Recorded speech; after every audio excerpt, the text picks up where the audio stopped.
guys, welcome back to my channel. This is Nirali and thanks for watching my videos. In today's video, I'm going to share some of the things which I believe should everyone should know before going abroad or before moving to any place like UK. I'm living in UK right now, so especially like UK or Canada or any other place. So these are the things you should consider before you move to abroad. So let's begin.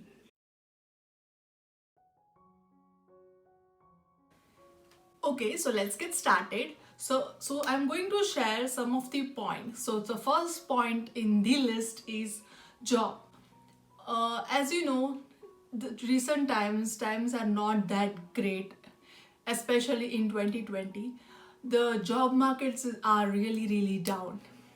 सो अगर आप लोग abroad move करना चाहते हो so please consider कि jobs अभी इतनी ज़्यादा अवेलेबल नहीं है. There is scarcity in jobs.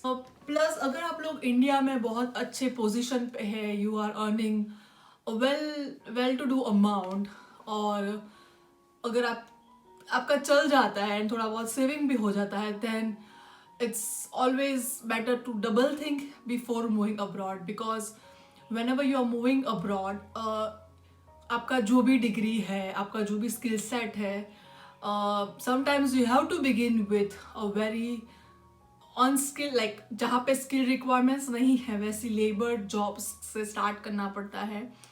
And अभी जैसे रेस्टोरेंट्स भी पूरी शट डाउन है, ट्रैवल इंडस्ट्री शट डाउन है. There are lots of jobs जहाँ पे लोगों को बॉयकॉट कर रहे हैं. सो अभी फिलहाल जॉब्स की मार्केट डाउन है.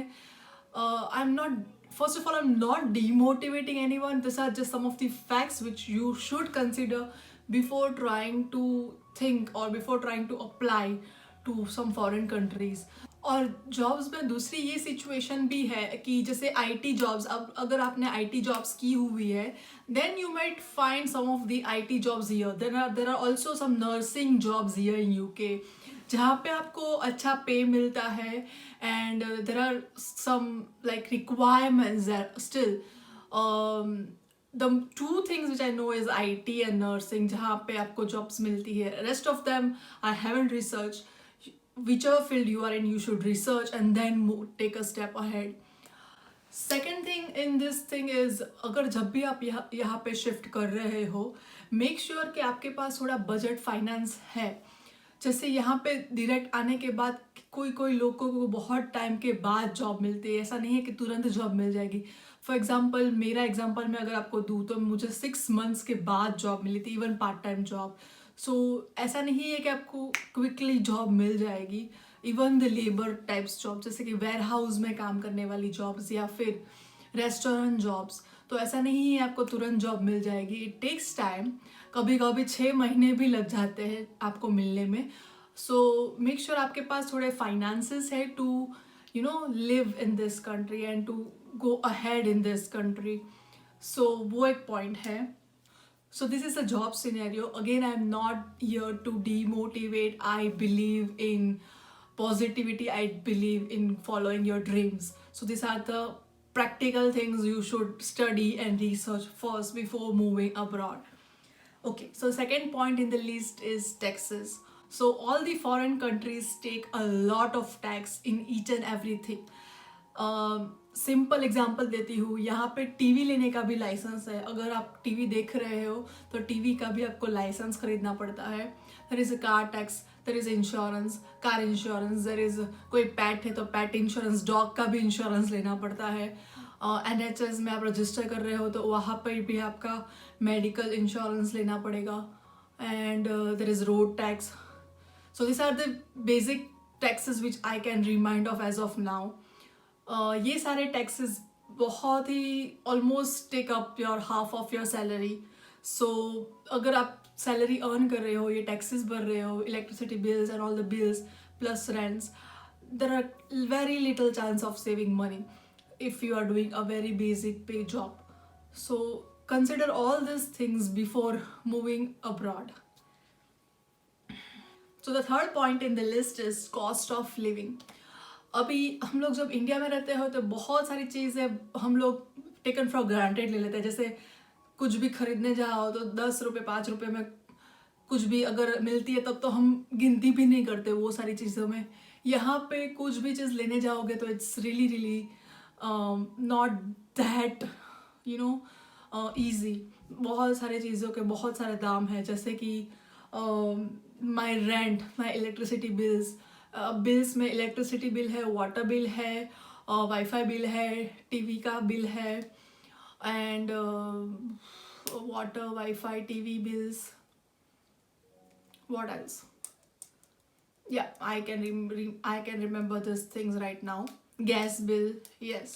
So ये सारे bills है जो आपको पे करना पड़ता है। इसके अलावा phone bills, yeah, I have written some of the points. phone bills है, phone contracts है।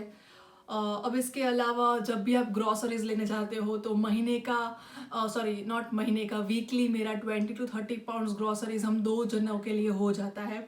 That is the minimum thing. अगर अब मैं बल्क में लेना है, जैसे कि ऑयल लेना है बल्क में, या राइस बल्क में लेना है, या आटा बल्क में लेना है, then it would be more. But simple चीज़ें, वीकली चीज़ें जैसे कि दूध, दही, ये सारी चीज़ें, ब्रेड, ये सारी चीज़ें लेने में हमारा 20 to 30 पाउंड्स का हो जाता है 2 जने का। Plus phone bills. इसके अलावा हमारा ट्रांसपोर्ट, पब्लिक ट्रांसपोर्ट भी यहाँ बहुत महंगा है। Even if you take a bus pass, my student bus pass was per year 400 pounds का बस पास था। तो ये आप इंक्लूड कर लीजिए, ये आपका कट होगा। Like now you drink coffee outside, या now you have eat food outside, तो ये सारा चीज़ एडअप होगा। सो आपकी जो सैलरी है इसके साथ ये सारा चीज़ें एड अप होगा। सो ये आप काउंटिंग कीजिए, and then you decide how much you are gonna earn, how much you are gonna spend, and how much you are gonna save. So it's like ऐसा नहीं कि आने के तुरंत ही आपको सेविंग्स होने लगेगी। जितना स्टार्ट करोगे अर्न करना, उतना ज़्यादा यहाँ से यहाँ चला भी जाता है। जितने पाउंड्स आ रहे हैं उतने पाउंड्स जा भी रहे। Okay, so the third point in my, sorry, first was job, second was tax, third was cost of living, the fourth point is weather. Especially in UK, मुझे कनाडा का भी थोड़ा बहुत मालूम है। UK में 9 on 10 it's raining, 9 on 10 it's raining only। पूरे year में ओनली 1 or 2 months जहाँ पे टेम्परेचर थोड़ा कूल रहता है, जैसे कि अभी का जो मंथ है जून मंथ, इसमें temperature is around 15 degrees, around 15 degrees, yes. And but still raining is there continuously, every 9 or 10 days it is raining. So sometimes you feel irritated, sometimes you feel demotivated. आप सन नहीं देखते हो तो आपको motivation नहीं आता, बिल्कुल नहीं आता। मैं तो बहुत फ्रस्ट्रेट हो जाती हूँ अगर बहुत बारिश बारिश बारिश बारिश होने के बाद, और जैसे ही सन निकलता है आपके चेहरों में खुशी आ जाती है। ऐसा माहौल है यहाँ पे। 10 दिनों में से सिर्फ एक या 2 दिन आपको सन दिखेगा, बाकी 7 8 9 दिन बारिश रहेगा। So this is the situation over here. अभी थोड़ा समर थोड़ा है तो you can see sun more. Plus यहाँ पे जब विंटर सीजन है, जैसे कि अक्टूबर से मार्च एंड तक, इट्स कॉल्ड विंटर टाइम, जहाँ पे the nights are longer, that is around 3 or 4 o'clock अंधेरा हो जाता है, ड्रॉप अंधेरा। जैसे कि जब मैं ऑफिस रिटर्न भी आ रही हूँ, इट्स पिच ब्लैक, अंधेरा हो जाता है। And early morning around 8 o'clock आसपास सनराइज होता है। सो 8 to 4 ही सिर्फ आपको सनराइज सन रहता है। Whereas in summer, as it's different, it's very nice. Summer में early morning 4 o'clock 5 o'clock sunrise हो जाता है, and the day is until 9 o'clock in the evening. So it's a long day. So summer time is a very nice time in here, but winter time is equally very difficult time because रात बहुत जल्दी हो जाती है and you feel really really demotivated. So this is one of the situation in here weather का। Plus temperatures winter में बहुत ही कम हो जाता है, ऑलमोस्ट 1 degree 0 degree यहाँ पे रहता है। 1-2 दिन माइनस में भी गया था, but usually it's around 0 degree 1 degree in winters, and बाकी 1 to 10 degrees के बीच में रहेगा। समर में इट गोज अराउंड 15 degree। बहुत ज़्यादा कभी गर्मी होती है तो 20 डिग्रीज 25 डिग्रीज तक गया है, बट वो 2 या 3 दिन, बाकी 15 आसपास ही रहेगा. It's nice, cool weather is nice, but sun के बिना इट्स वेरी डिफ़िकल्ट. और कनाडा में भी ऐसा ही है, माइनस बहुत -20 30 तक चला जाता है. So weather wise it's really difficult to stay in this countries. हम लोग इंडिया को फॉर ग्रांटेड लेते हैं, और अभी हम लोग बहुत ही ज़्यादा मिस करते हैं वेदर वाइज इंडिया को, क्योंकि सन दिखता है तो you feel fresh, you feel motivated, you feel you want to go out somewhere and you want to enjoy. But because of rains you can't, you are stuck in the house, and even if you have work you need to go in at like in the rain for work. So that is the situation of weather. The next in the list is healthcare. माना कि यहाँ पे free health care है, so if you are getting the visa you pay the health insurance, उसका pay करोगे फिर आपका सारी ट्रीटमेंट फ्री मिलेगी. बट मेक श्योर यहाँ का फ्री ट्रीटमेंट है, बट इतना ही ओवरलोडेड सिस्टम है. कुछ भी इमरजेंसी भी हो तो it doesn't makes like quickly India में कैसे कि क्विकली कहीं फटाफट चले गए एंड आपको तुरंत ट्रीटमेंट मिलेगी. यहाँ पे ऐसा नहीं है. Usually it takes 24 hours in emergency as well कि डॉक्टर पेशेंट को देखे, इतना रश रहता है. एंड नॉर्मल अगर आपको कोई ट्रीटमेंट है, जैसे कोई चेकअप कराना है और वो इमरजेंसी नहीं है, तो कभी कभी महीने भर भी लग जाता है आपको अपॉइंटमेंट मिलने में. सो अगर very it's not at all priority thing, it might take 6 months like x rays और वो सब में तो 6 months तक की लाइन है यहाँ पे. So NHS is not at all easy. It's really difficult. Although it's a free service, but सामने उतना ही overloaded है. It's a task actually. And कभी कभी डर लगता है कि कभी कुछ हो, किसी को कोई जैसे बुखार चढ़ा हुआ है and आपको quick treatment चाहिए, तो that is difficult over here. That is really difficult. The next point in the list is responsibilities. Again, India को हम लोग टेकन फॉर ग्रांटेड लेते हैं. You get all the services there, जैसे कि हाउस हेल्प मिल जाता है, कुकिंग सर्विस मिल जाता है, प्लस जैसे कि वहाँ पे हम लोग कभी भूख लगे तो बाहर तुरंत जाके कुछ भी खा के आ जाते हैं, या फिर घर पे भी कुछ भी बना सकते हैं. उसके लिए वेजिटेबल्स भी तुरंत आपको बाहर ही मिल जाएंगे. जैसे बहुत सारे सब्जी वाले भैया आते हैं and you can get very fresh and good vegetables outside in minutes. Whereas here you have all those responsibilities by yourself. There is no house help. And यहाँ पे सब कुकिंग सब खुद से करना है. यूटेंसिल्स, फिर बर्तन धोना है, साफ सफाई करना है, घर को साफ रखना है. और अगर आपको कहीं बाहर खाने जाने की जरूरत मन कर रहा है, तो एक मेल्टन रोड है जहाँ पे गुजराती एरिया है, यहाँ वहाँ पे you can find nice Gujarati items to eat. But usually जो हम वहाँ पे खाते हैं इंडिया में, जितना मज़ा लेते हैं खाने का, that is not available over here. So it takes time for you to adjust in the situation. But usually हम लोग बहुत ही कम बार खाने गए हैं and usually we cook at home. And या एक है कि आपको ये सारी रिस्पॉन्सिबिलिटीज आपको आ जाएगी. you will cook nice food, will start cooking nice food, and you will become more responsible of whatever things you are doing in your life. So that is there. The next point is homesickness. बहुत सारे ऐसे लोग हैं, मैं भी थी इसमें से एक. होम सिकनेस हो जाता है because of the weather, because of the all those things. यहाँ के होम सिकनेस होता है. First of all, there are no festivals, no functions, no get-togethers, So sometimes you feel homesick. बहुत सारे ऐसे लोग हैं जिनको बहुत होम सिकनेस होती है. सो वो सारी चीज़ें हैं यहाँ आके तरह है. ऑल्सो कुछ लोगों को लैंग्वेज बैरियर भी होता है, जैसे कि हम लोग वहाँ इंग्लिश में बहुत ज़्यादा बात नहीं करते हैं. यहाँ आके everywhere you have to speak in English wherever you go. Okay, you have to be confident in speaking English, you have to be confident in listening to them. And कभी कभी किसी की वो एक्सेंट इतना ईजी नहीं होता हमें समझने के लिए. but you have to go through it. And plus jobs और वहाँ पे भी आपको रिज्यूमे, इंटरव्यूज, ये सारी चीज़ें प्रॉपर इंग्लिश में है. So you have to be very thorough with this language. So ये एक बैरियर जैसा है, होम सिकनेस जैसा है. और स्पेशली फेस्टिवल्स एंड जैसे इंडिया में हम लोग रात को घूमने चले गए, नाइट आउट्स है, you know.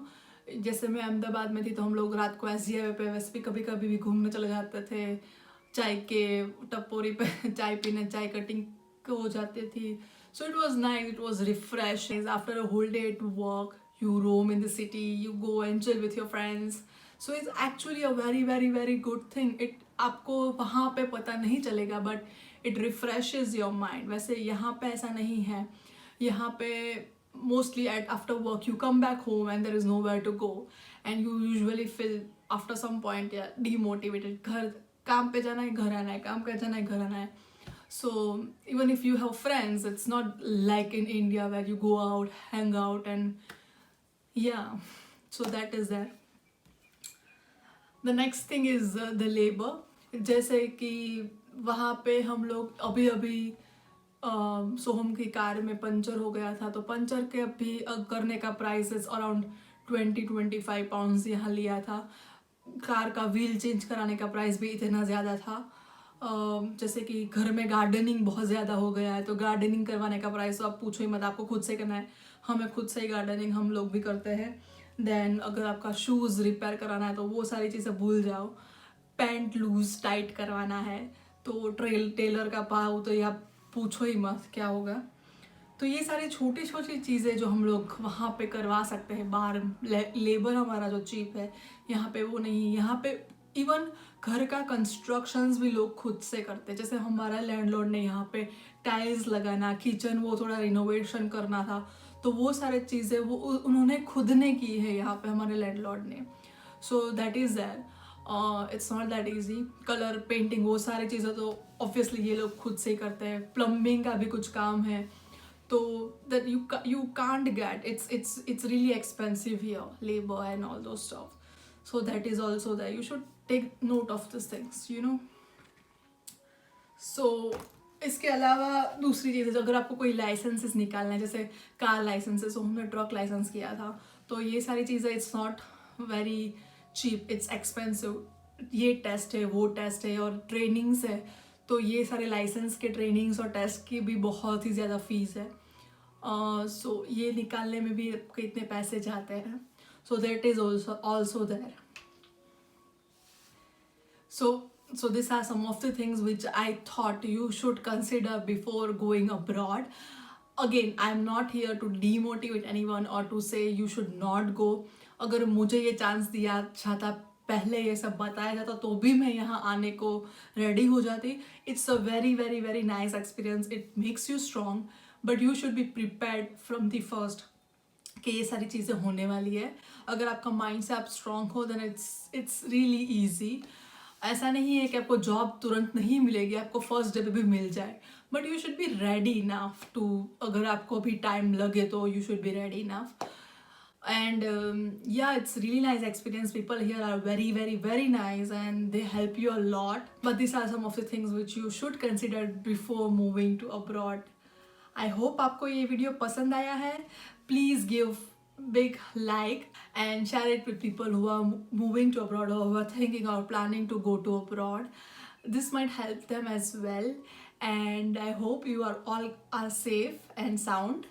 And until then, namaste. And don't forget to subscribe to that channel अगर आपने अभी तक नहीं किया है. अगर कर लिया है then thank you so much and namaste.